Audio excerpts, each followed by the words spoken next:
thing is somebody standing up on a soapbox and being an orator, telling people, you know, their views on the world.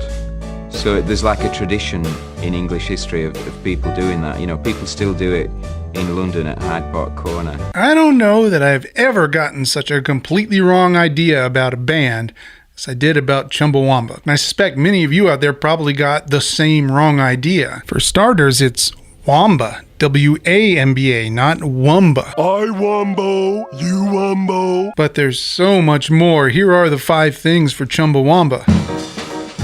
In 1982, in Burnley, Lancashire, there was a punk band called Chimp Eat Banana. I don't like dogs, I don't like money. 3 of their members, Boff Wally, Danbert No Bacon, and Midge, decided that they wanted to start a new band, one that strongly focused on social issues they were primarily motivated by: feminism, animal rights, anarchism. They added Lou Watts and gave the new band the name Chumbawamba, a name with dozens of different origins depending on who you ask. One of the more recounted stories is that it came to one of them in a dream, where the words Chumba and Wamba were used to mark bathroom doors. By the end of 1982, they had added a track called 3 Years Later to the Crass Records compilation album called Bullshit Detector Volume 2.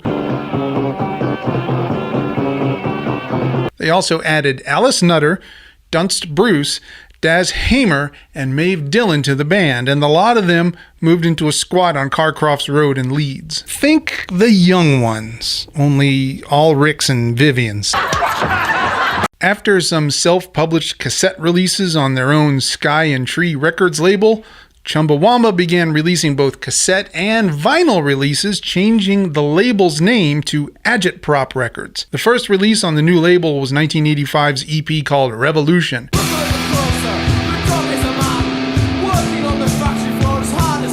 which actually charted fairly highly on the UK indie charts. The next year, they released their first full-length LP, a direct dig at Bob Geldof and the Live Aid stuff called Pictures of Starving Children Sell Records, Starvation, Charity, and Rock and Roll Lies and Tradition.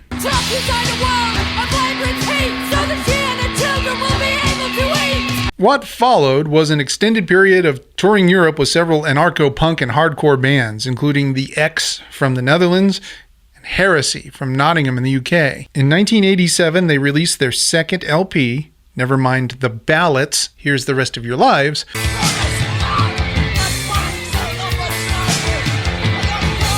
to coincide with the UK general election. And the following year, they released English Rebel Songs 1381 to 1914. Oh, how will you cut him up, said Milder to Malder. A collection of traditional songs, all with anti-authoritarian themes. By the late 80s, Chumbawamba started including techno and rave influences in their music.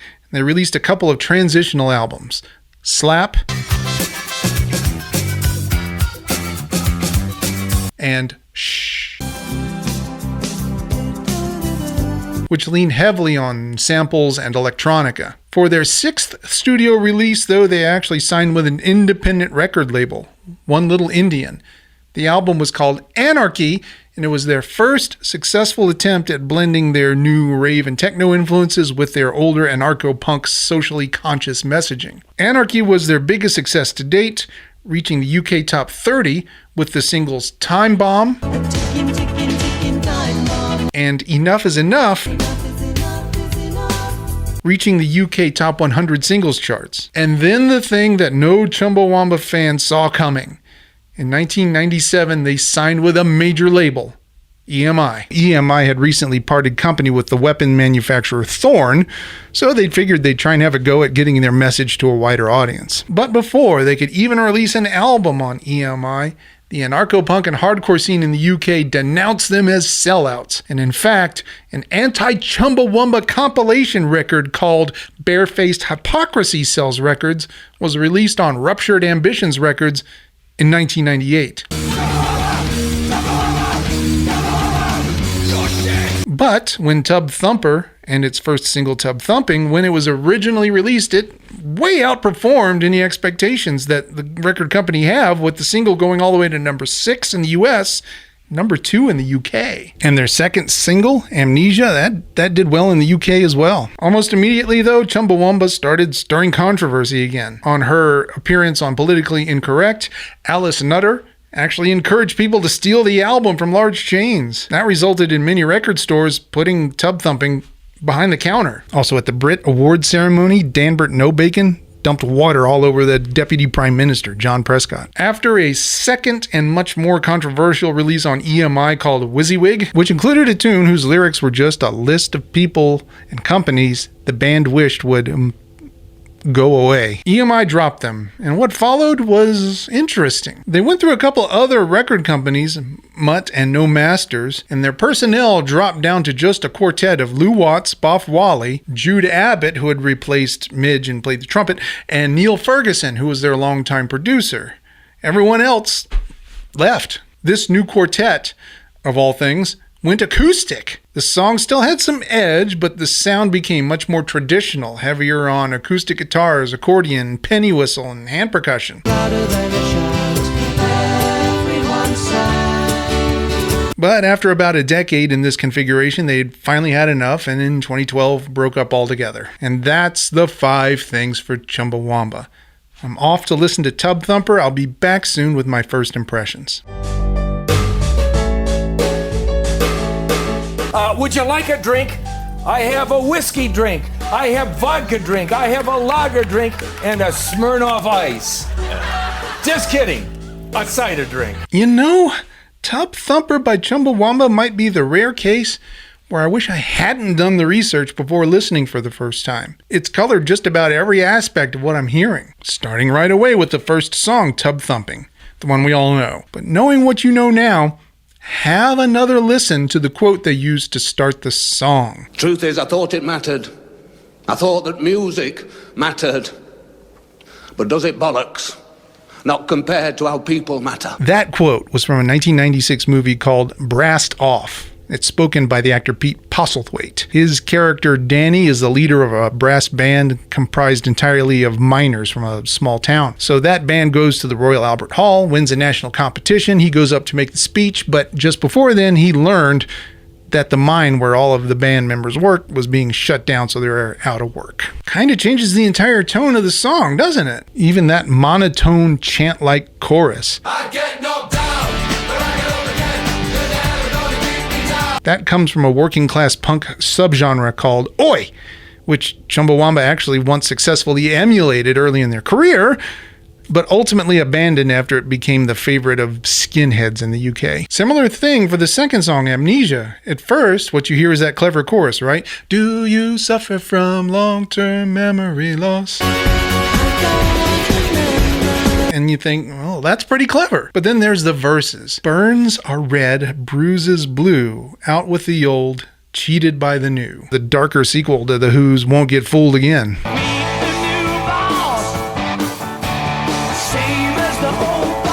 And that's the pattern for the whole album. Shiny, well-produced, well-executed, safe pop music with catchy hooks, only with barbs hidden in the verses. And because they established this pattern early and stick with it for the entire album, let me just hit you with the highlights. Drip, drip, drip. Again, catchy chorus, but the verses are disconnected vignettes about the effects of trickle-down economics. The big issue starts off pretty much exactly like Road to Nowhere by Talking Heads. Down in the park, and we know what we're knowing. But the lyrics this time are about people being made homeless solely so that others can become more affluent. The first song I think really has something interesting going on musically is The Good Ship Lifestyle. Farewell, Hebrides, Mali. What I find a pretty interesting juxtaposition going on here. On top, there's all the 80s Yamaha DX7 you could possibly ever want. Straight from the default Cisco hold music everyone loves. But underneath is a ravey, highly frenetic groove that still feels current. One by One starts off with a chorus and organ Sunday morning hymnal style. Pontius Pilate came to our town. But the song is actually about the ineffectiveness of union leaders, and about halfway through, it becomes more like an INXS style dance rock thing, but with darker chord changes.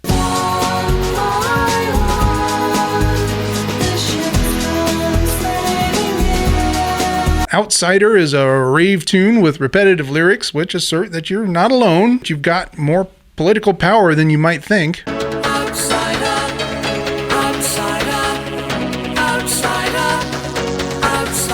Creepy Crawling is a grimy little number about guys who unwantedly insinuate themselves into the lives of others. Grinding pestle and mortar, adding insult to injury. Yeah, pretty gross. So it's fitting that Mary Mary is next, a feminist anthem, asserting that women are entitled to live their lives loudly, full of mistakes and choices you don't agree with, and not be disproportionately marginalized for it.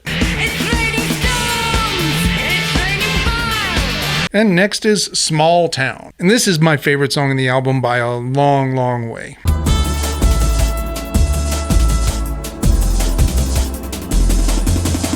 It has the same frenetic type rave groove that you can hear on The Good Ship Lifestyle, but over that is a beautiful, lush, harmonically interesting set of changes, reminiscent of Japanese city pop. Small Town shows that along the way, with all the years of protest and activism, they also became pretty good at the music thing too. I Want More is guitar and keyboard power chords over a bed of SNES boss battle music.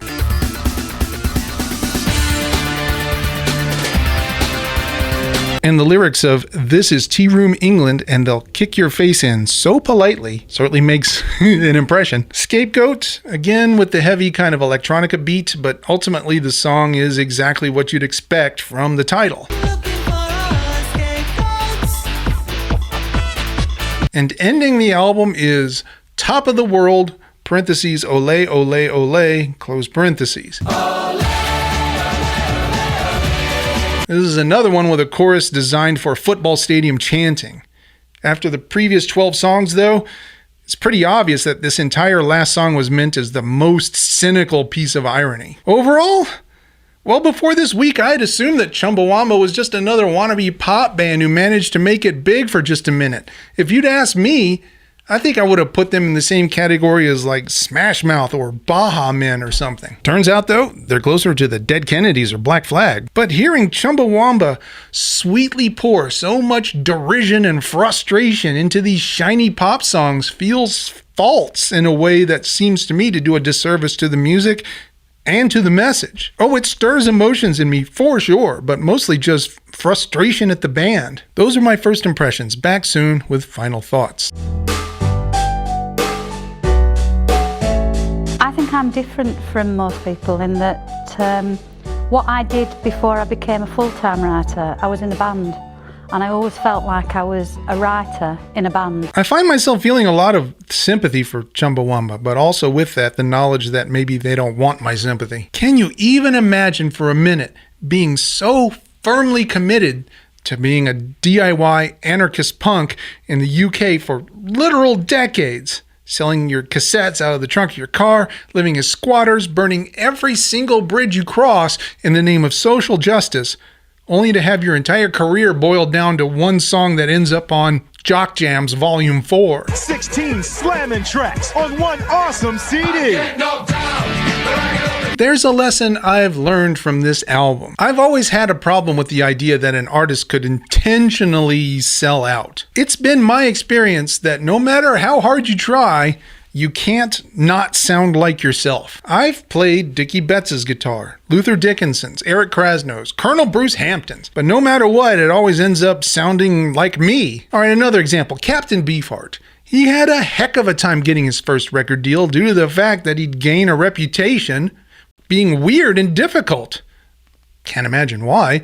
So for his first album, he tried his best to be more commercial, even called the album Safe as Milk, but it was still Captain Beefheart.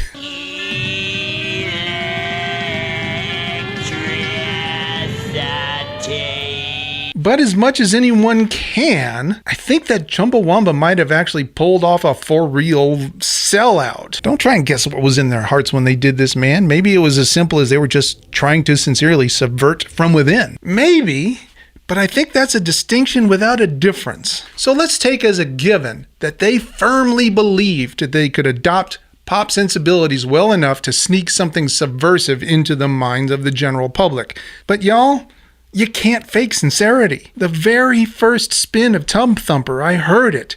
This was not music made by people who loved the music they were making. This was performative. Pete Postlethwaite said so right at the beginning of the album. It's the difference between Plan 9 from Outer Space and Sharknado. Ed Wood was not a good director, but he loved what he was doing. That's what makes watching his bad films so engaging. With Sharknado and movies like it, where the goal is to make a bad movie because it'll be hilarious, you just end up with gross, cynical stupidity. No life in it at all. Ultimately, though, I don't fault Chumbawamba for running the experiment. In the same position, I might have done the same thing. That's why I sympathize. That just leaves my 5-word overview of Tubthumper by Chumbawamba. There's success, then there's success. Now let's see what I'll be listening to next. One bit of late breaking news, I just found out Chucklebutt is real. If you go to the All Music page and search for Chucklebutt, you'll find that they have exactly one release to their name, and it is a cover of Tub Thumping.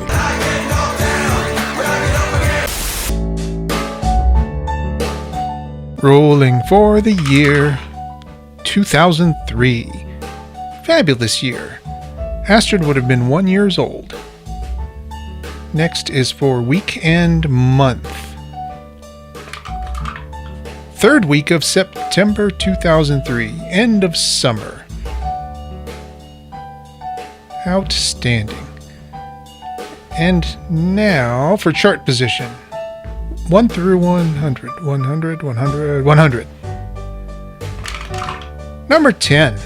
And on the Hot 100, for the 3rd week of September 2003, we have Unwell by Matchbox 20. Matchbox 20. That's Rob Thomas, right? I mean, I know I've heard some of their stuff, obviously, but I don't know that I can name anything off the top of my head. Push, is that them? Anyway, Unwell appears on their album More Than You Think You Are, so that's what I'll be listening to next. Thanks for hanging out with me, everyone. I'll see you next week.